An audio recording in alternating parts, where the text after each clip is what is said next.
Look, the last number of weeks have been very, very shocking to people. The scandals that have emanated from Sinn Féin on a daily basis have been incredible. The conviction of an ex-Sinn Féin press officer, Michael McGonigal, for child sex offences have horrified people.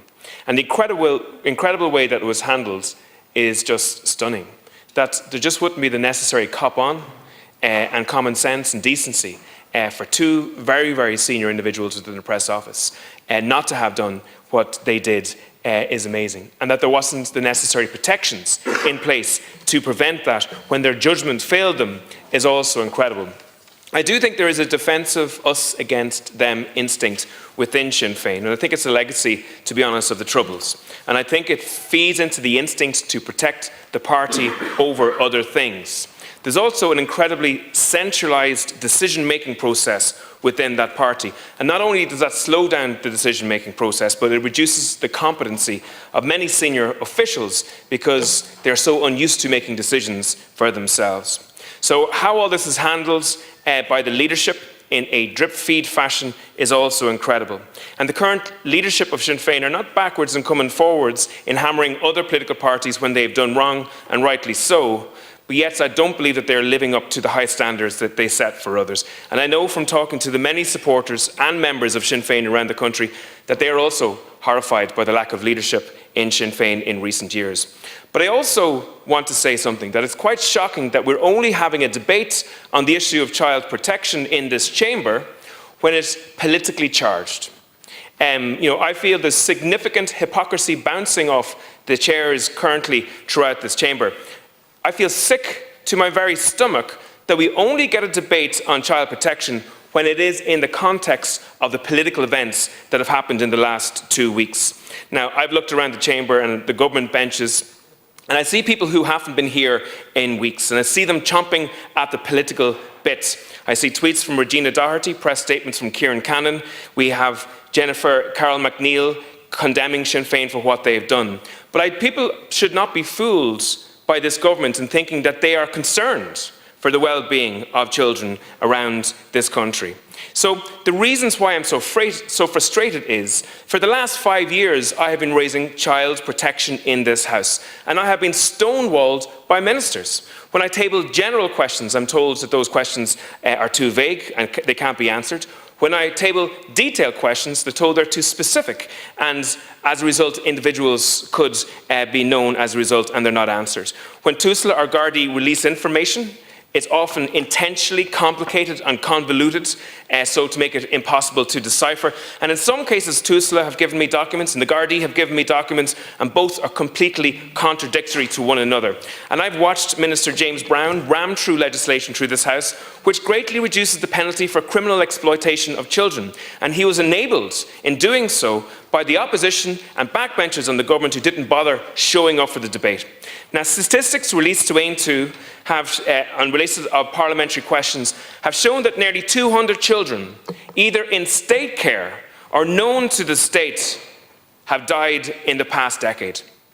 38 children died because they took their lives, of this number. More died from drug overdoses. 11 of those deaths were murders. 5% of all the children who died in state care or known to state care were murdered. It's quite an incredible figure. You must agree, Minister. We know that the number of children who are being referred to TUSLA now on an annual basis is at 100,000. This is double that it was in 2018. And to put that in context, about 60,000 children are doing their leaving certain this year. And right now we are referring 100,000 children on an annual basis to TUSLA. Children in state care and those known to state care are being trafficked and sexually exploited in Ireland right now at a serious scale. In other countries, this would be a national scandal. The resources of those countries would be marshalled instantaneously to deal with the issue on a comprehensive basis. And there would be accountability. There would be resignations at the very top. So the ministers, when I brought up the issues of hypocrisy, some of the ministers in front of me had puzzled, quizzical faces. Well, I'll get to the specifics of this. Special emergency accommodation arrangements consist of unregulated accommodation in this state, mostly by third-party providers in rented accommodation.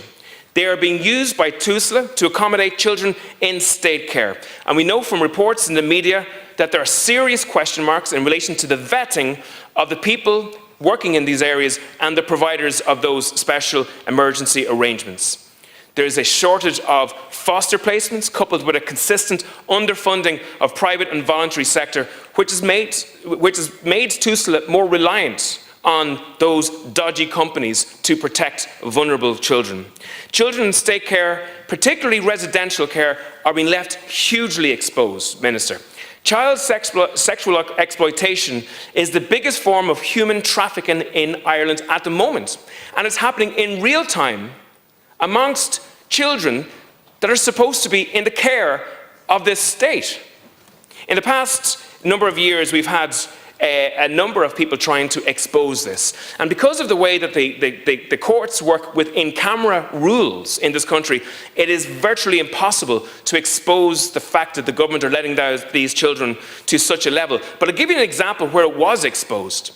We had a courageous judge, Judge Sims. He raised his head above the parapet. He wrote a damning letter and gave 3 reports to Minister Roderick O'Gorman. Shockingly, the Minister has confirmed to Aontú that he shredded those reports on the basis of GDPR.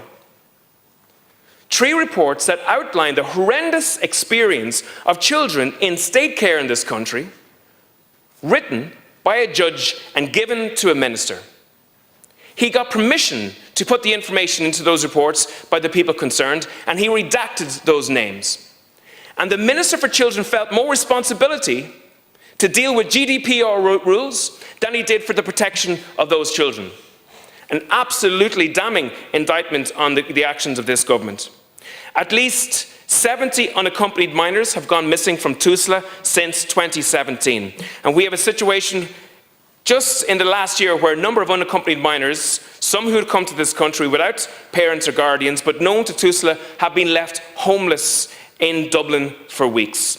TUSLA have been unable to tell me how many children each year are being physically or sexually abused in state care, saying the data requested is not centrally collated by TUSLA.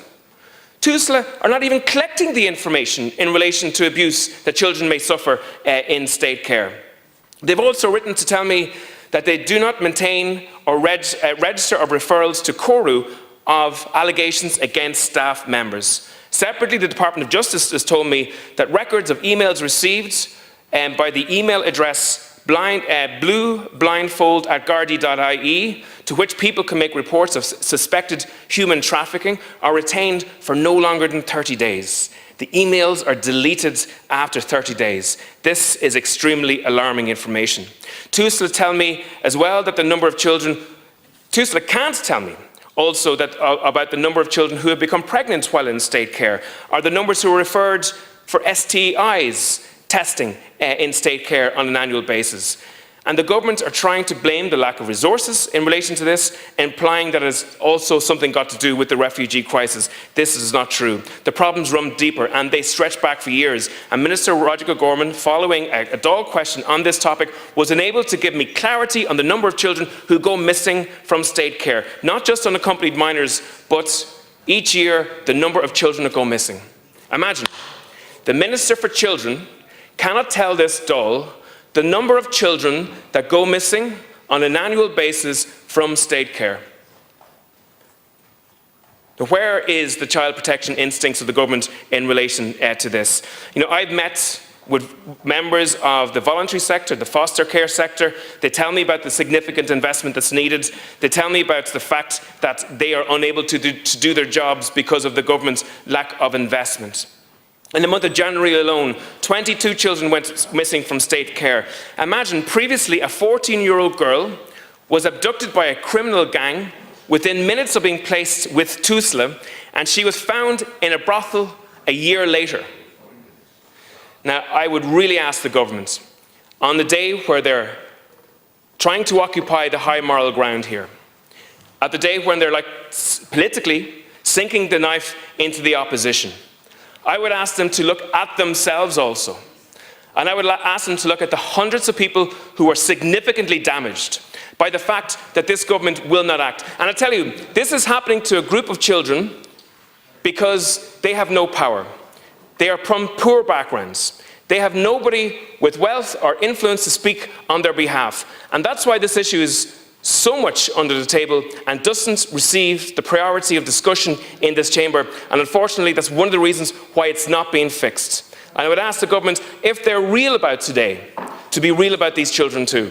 Gurb Magat.